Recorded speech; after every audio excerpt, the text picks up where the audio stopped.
heureuse de vous retrouver pour ce nouveau numéro de Leitmotiv, votre émission d'inspiration et de motivation.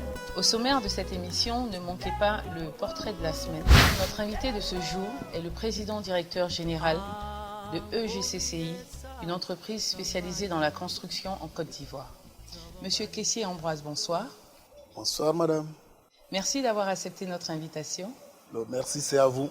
Alors, vous êtes PDG d'une entreprise spécialisée dans la construction, mais votre parcours a été tout sauf linéaire, à commencer par vos études. Racontez-nous votre cursus scolaire.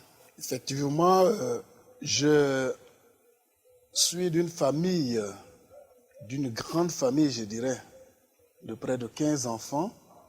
Et mon père était donc un planteur. Et donc, à la rentrée, comme ça, il y avait des difficultés pour pouvoir scolariser chacun de nous.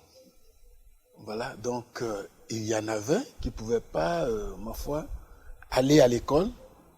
Certains, comme il s'agissait d'établissements primaires publics, donc ils pouvaient aller, mais sans la tenue d'école. Donc c'était vraiment difficile. Alors vous faites un cursus normal et après votre bac, vous décidez de faire quoi? Je pars donc à Daloa pour faire donc la classe de terminale. Je suis allé voir les gens du club UNESCO pour leur offrir mes services.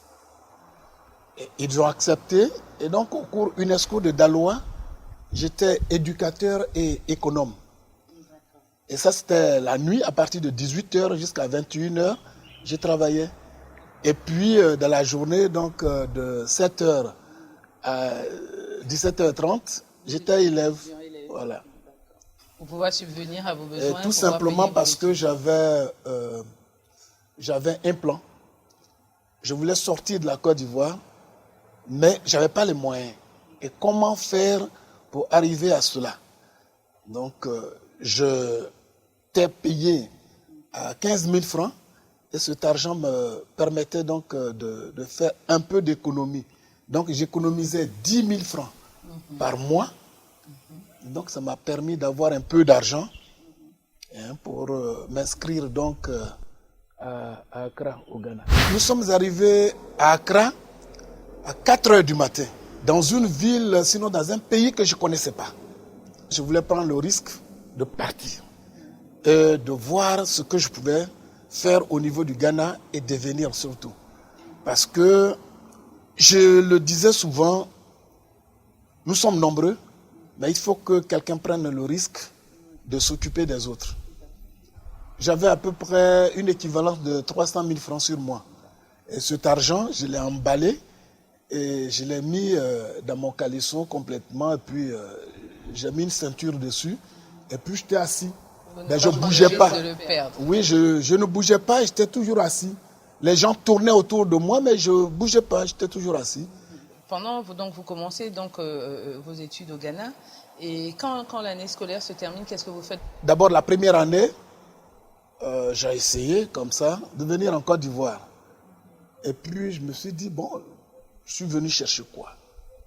Il faut créer quelque chose. Donc, je suis allé à Daloa. Je crée le cours du soir, le cours de vacances. Cours de vacances. Et puis, tout de suite, j'ai des élèves qui me font donc confiance.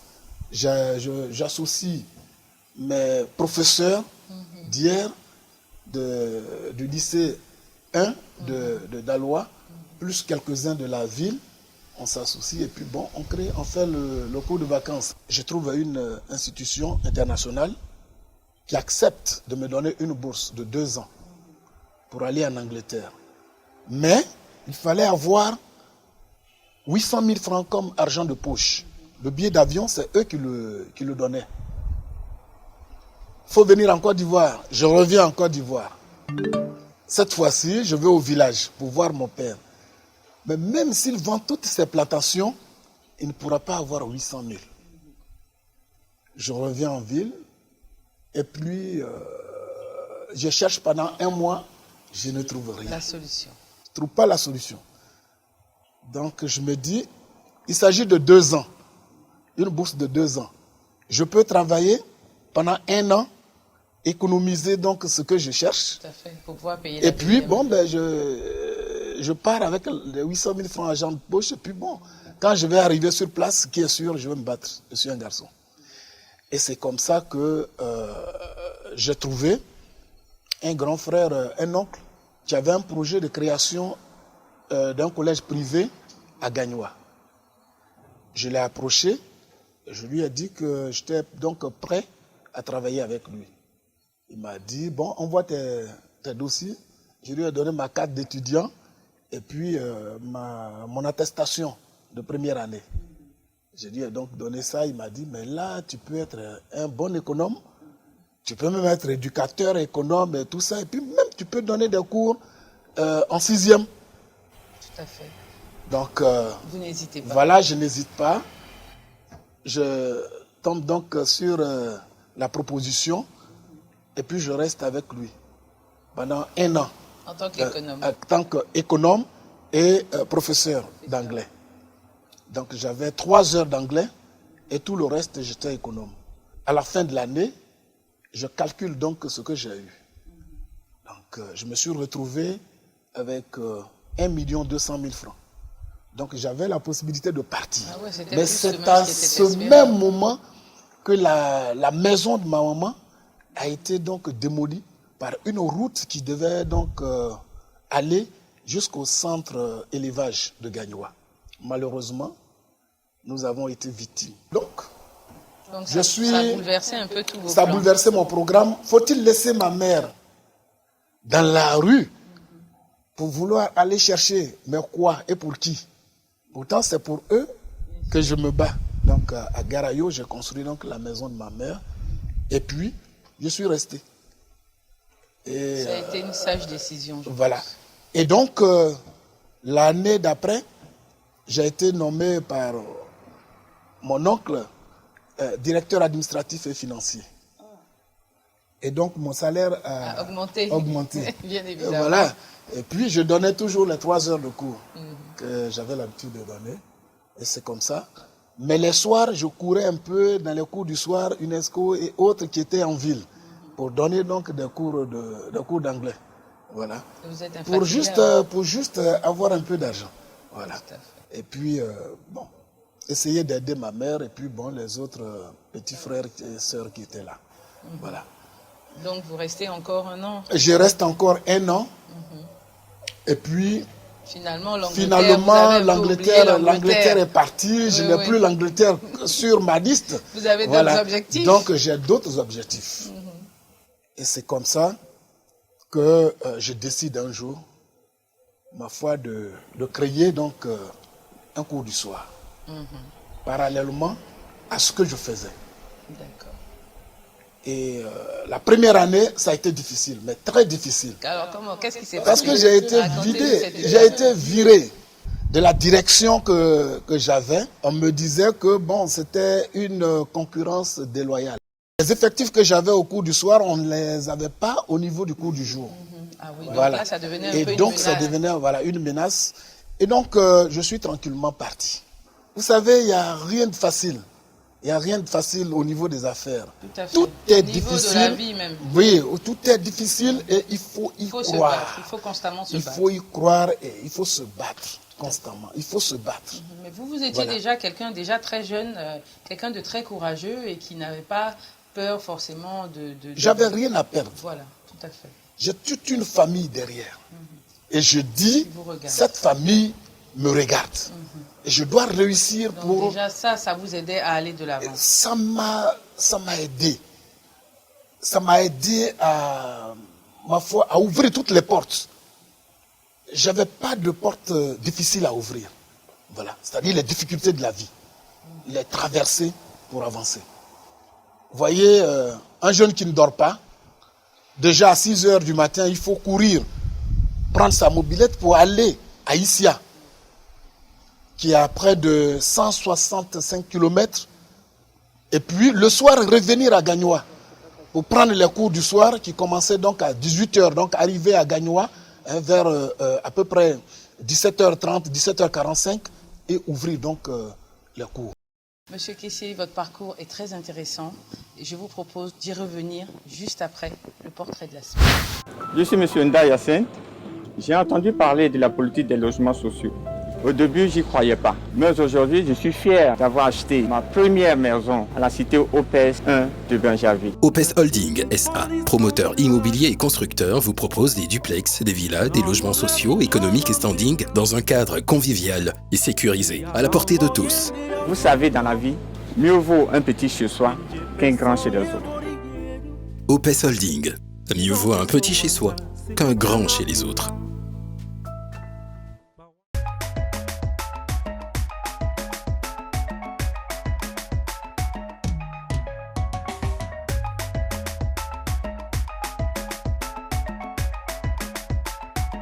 Bonjour, je m'appelle Marie-Claude Cattier. Je suis la fondatrice de Suite Marie Cake, donc cake designer. Mon cycle secondaire, je l'ai fait à la fois donc à Mamie Fettet puis à Blaise Pascal. Après quoi, je suis allée en Tunisie pour faire des études d'interprétariat. Donc je suis interprète de formation. Et donc métier que j'exerce aujourd'hui donc en tant que traductrice et office manager dans la presse internationale. L'idée de créer ma pâtisserie, mais on va dire, elle est venue un peu par hasard. Et comme j'ai toujours aimé faire de la pâtisserie, j'ai toujours aimé cuisiner, c'est tout naturellement que cela s'est fait. Et voilà, c'est comme ça qu'on s'est lancé, vraiment par hasard dans cette aventure. Ça a demandé beaucoup de sacrifices. Beaucoup de sacrifices, pourquoi? Parce que la pâtisserie, comme je l'ai dit tantôt, c'est une passion. J'ai pas de formation en pâtisserie. J'ai appris sur le tas et c'est pour cela que je peux dire, donner des conseils aujourd'hui à toutes mes jeunes sœurs et à toutes les personnes qui veulent se lancer dans des activités. C'est grâce à Internet que j'ai su me former, c'est grâce aux tutoriels sur YouTube que j'ai su me former. Et donc ça a été des heures et des heures de travail et par la grâce de Dieu, j'y arrive aujourd'hui. 4-5 ans après, j'arrive quand même à jongler, à allier les deux. Franchement, non, je le faisais plus par passion. Et là, je me dis, oui, effectivement, ça peut être je dirais même pas un second métier, mais ça peut devenir l'activité principale. Mais il va falloir encore du temps, il va falloir encore voilà, beaucoup travailler pour y arriver.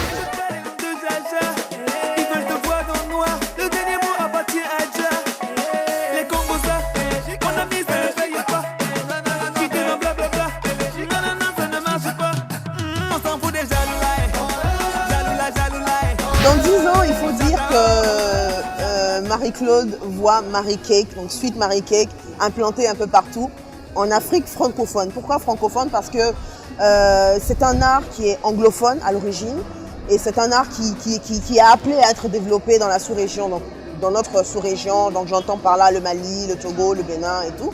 C'est assez délicat. Pourquoi je pourrais dire que c'est assez délicat? Parce que je pourrais dire que j'ai commencé avec 10 000 francs. 10 000 francs, je m'explique. Parce que j'ai fait un premier gâteau pour une personne, donc une amie, qui a vraiment aimé. Et c'était avec 10 000 francs. Et c'est avec ces 10 000 francs-là, après, avec la publicité qui a été faite, autour. Aujourd'hui, je peux avoir un petit bénéfice de 20, 30, 40 000 francs. Je vais acheter du matériel, je vais acheter ce qu'il me faut pour travailler au fur et à mesure. Donc, ils peuvent nous permettre de lancer nos différentes activités. Donc il faut capitaliser aussi sur ces outils-là, à travers lesquels, moi je dis, mes premiers gâteaux, ils figurent encore sur Internet. Malgré tes problèmes, mon gars, dis-toi qu'il y a pire. L'Afrique a connu la misère, mais a gardé le sourire. Tant que tu respires, mon ami, il y a de l'espoir. Il faut y croire, la vie est un combat, mais c'est tout qu'on peut te faire croire. Bienvenue dans l'univers de Marie Cake. Suivez-moi pour une petite visite dans mon atelier.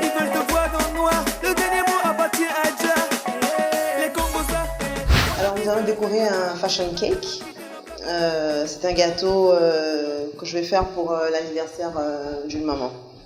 Voilà, donc vous allez nous suivre étape par étape. Donc d'abord, nous allons recouvrir le gâteau. Donc là, le gâteau est déjà fait, la genoise est déjà faite. Nous l'avons déjà recouvert, nous l'avons déjà glacé, donc avec la crème. Et maintenant, nous allons le recouvrir. Donc d'une couche de pâte à sucre. C'est l'élément avec lequel nous travaillons, principalement, je dirais. Voilà. Donc nous l'étalons.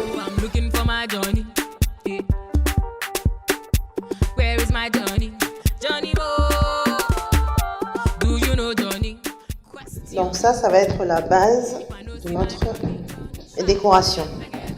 Donc Une fois que c'est fait, nous récupérons cette pâte à sucre et nous recouvrons le gâteau, comme une couverture. Johnny do me conny, Johnny do me conny. He's doing me this, he's doing me that, but I know what's him on me. He go Canada, he go Tokyo. Yesterday he say he dey Morocco. He dance the sicko, he sing a willow. Na lie, na Pinocchio. This one I go. Donc maintenant que c'est fait, nous allons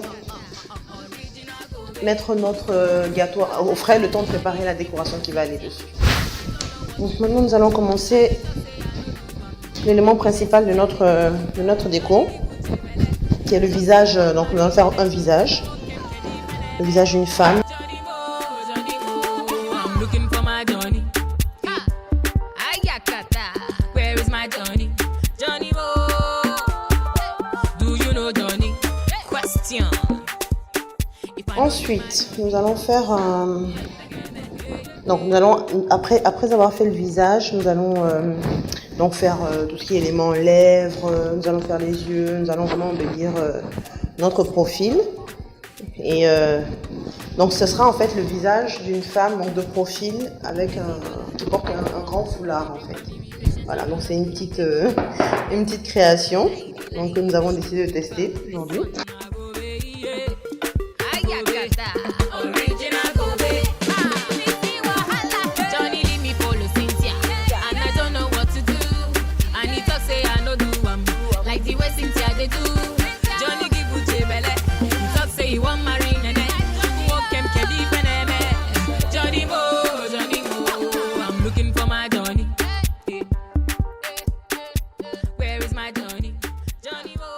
Nous allons maintenant passer à l'habillage du gâteau. Question. If I know see my Johnny, forget me. He go Canada, he go Tokyo. Yesterday he say he dey Morocco. He dance the sicko. Na lie, na Pinocchio. So good, this one na go be. So good. Ayakata, original. Voilà, notre gâteau est prêt. À toutes celles qui rêvent d'entreprendre, je dirais qu'il faut croire en vous. Il faut croire en votre potentiel, il faut croire en vos rêves. Parce que derrière une grande entreprise, à l'origine, il y a toujours eu un rêve. Mais ces personnes-là qui ont réussi à atteindre cet objectif-là se sont donné les moyens. À travers leur persévérance, à travers le travail accompli. Donc il faut croire en vous, il ne faut pas baisser les bras. Il y a des moments très difficiles. Mais ces moments très difficiles vous préparent justement à tout ce que vous aurez à surmonter comme épreuve.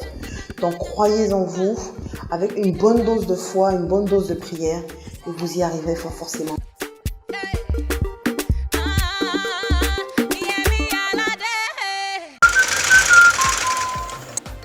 Abou, madame Kofi, toujours quand tu cours mes habits là, ça ne dure jamais. Regarde ce que tu as fait. Hein? Ce n'est même pas fait une semaine, c'est déjà défait. Madame Kofi, moi je trouve des fils de très bonne qualité. Ça c'est fait de bonne qualité ça. Tu connais ce qu'on appelle fait de bonne qualité. Regarde ça bien, regarde. À partir d'aujourd'hui, tous mes habits, champions. Les habits de mon mari, champion. Les habits de mes enfants, champion. Tu as compris? Champion. Et oui, exigez le fil à coudre Champion 100% polyester, résistant et garanti, un produit fabriqué en Côte d'Ivoire.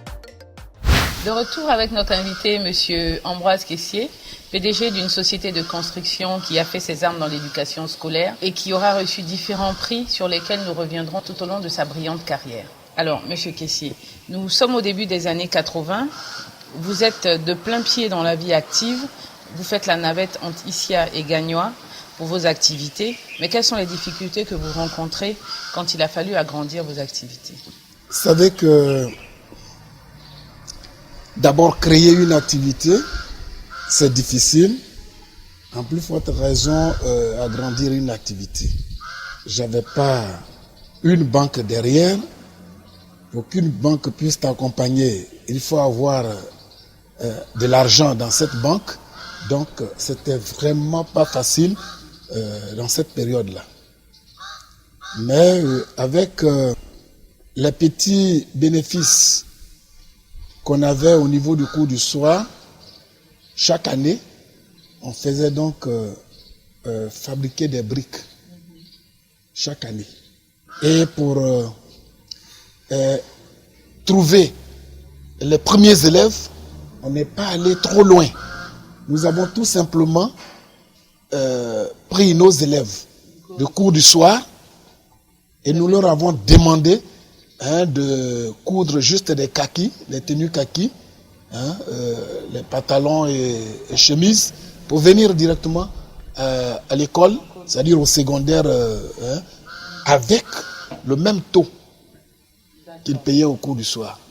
Et donc ça nous a donc donné les premiers élèves. Donc chaque année, vous rajoutez des classes. On a rajouté des salles de classe, 2 salles de classe chaque année, 3 salles de classe au moment où ça marche. Voilà, et c'est comme ça qu'aujourd'hui... Que vous terminez le lycée en fait. On termine le lycée. Et vous avez mis combien d'années pour le terminer, ce lycée? Nous avons mis assez de temps. Assez de temps, parce que c'est de 88 jusqu'à 98 pour que le collège puisse s'agrandir. D'accord. Voilà. Comme je sais que vous êtes quelqu'un qui n'aimait pas rester en place, je suppose qu'une fois que vous avez fini de construire ce collège, vous avez eu envie de faire encore autre chose. Oui, après donc ce collège, nous sommes venus à Abidjan. D'accord. Et on s'est dit, mais pourquoi pas? Et donc, on crée le collège Saint-François d'Abidjan, Yopougon.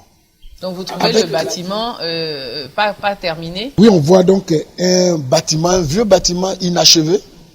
On fait un contrat chez un notaire avec le propriétaire et bon, voici.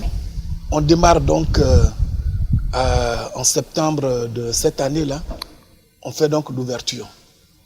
Bien, Abidjan, c'est pas aussi facile. Vous n'êtes pas connu sur le terrain. Donc, on n'a pas eu assez d'élèves. Mais, on s'est dit, nous utilisons donc l'établissement qui fonctionne pour pouvoir supporter celui qui n'est pas encore, qui vient d'ouvrir. Oui, tout à fait. Voilà, celui qui vient d'ouvrir. Et c'est comme ça que nous avons démarré. Et au bout de combien de temps vous amortissez un peu l'investissement que vous avez? Vous savez, amortir un établissement privé, c'est pas facile. Il vous faut au moins 4 ans. Il vous faut au moins 4 ans pour pouvoir lancer l'établissement, pas amortir l'établissement, mais lancer l'établissement. C'est-à-dire avoir effectivement des gens, c'est-à-dire les professeurs et les élèves. Il faut au moins entre 3 ans et 4 ans. Voilà, comme ça vous êtes connu avec les résultats que vous allez faire. Vous êtes tout de suite connu. Et puis, votre affaire donc peut être lancée. D'accord. Et donc, ce collège-là, de ce bâtiment à Ouassakara, vous le construisez avec vos propres fonds donc, qui vous reviennent des autres écoles que vous avez déjà fait. Vous avez une banque qui vous accompagne? Aucune banque. Aucune banque. Parce que là, si vous n'avez pas encore des millions dans une banque, créer un DAT et puis qui va donc vous avaliser demain, mais ne comptez pas sur une banque. Voilà, c'est un peu ça. En Europe, les banques peuvent aider une entreprise à démarrer. Peuvent accompagner une entreprise à créer. Ici, en Afrique, on aide plutôt une entreprise à gérer les fonds. Donc, on gère vos fonds et quand on sait que vous avez assez de fonds à l'intérieur, alors on vous invite à un crédit. Voilà. Parce que derrière le crédit, il y a toujours aussi ce qu'on appelle les intérêts. Voilà, donc la banque, en vous donnant donc un crédit, retire des intérêts. Bon, donc voilà. Donc si vous n'avez pas de l'argent, on ne vous prête pas. Vraiment, on ne peut pas vous prêter. En tout cas, pas en Afrique. Bah, ça, c'est clair. Alors donc, vous restez dans ce collège pendant combien d'années? Je reste donc pendant 2 ans. Et puis, le propriétaire du bâtiment, un matin, nous dit qu'il ne met plus son bâtiment en location. Il faut qu'on prenne nos bancs. Mais comme nous savons d'où nous venons, un contrat avec lui, on a un contrat signé, mais le monsieur nous a fait savoir qu'il ne met plus son bâtiment en location. Et comment vous faites à ce moment-là? Alors comment vous faites? Parce que vous avez investi. Oui. Pendant que nous étions dans ce bâtiment, nous avons acheté un terrain. Ah, Dieu merci. À Yopougon encore. Et donc, nous avons, pendant que nous étions de l'autre côté, commencé à construire. Et donc, nous avions 5 salles de classe encore, plus un bureau. Et qu'est-ce que nous avons fait? À la rentrée, on a donc ramassé nos bancs, plus les élèves qu'on avait de l'autre côté, les transférer dans les nouveaux locaux et que nous avons appelé donc Saint-François 2. D'accord. Parce que Saint-François 1, l'autorisation ne pouvait pas être reconduite de l'autre côté, ne pouvait pas servir de l'autre côté. Donc on a dû créer un établissement nouveau avec une nouvelle autorisation. Voilà un peu ce que nous avons fait. Aujourd'hui, cet établissement, il est là. Saint-François 2, il fonctionne. Il a combien d'élèves? Environ 3000 élèves aujourd'hui. Voilà. Et là, on n'a plus besoin de publicité. En tout cas, chaque année, les parents nous font confiance, donc ils sont là. Alors, Monsieur Kessié, malheureusement, le temps qui nous est imparti touche à sa fin. Nous donnons donc rendez-vous à tous nos téléspectateurs la semaine prochaine pour la seconde partie de cette émission dédiée toujours à Monsieur Kessié Ambroise, PDG de EGCCI. Que Dieu vous garde.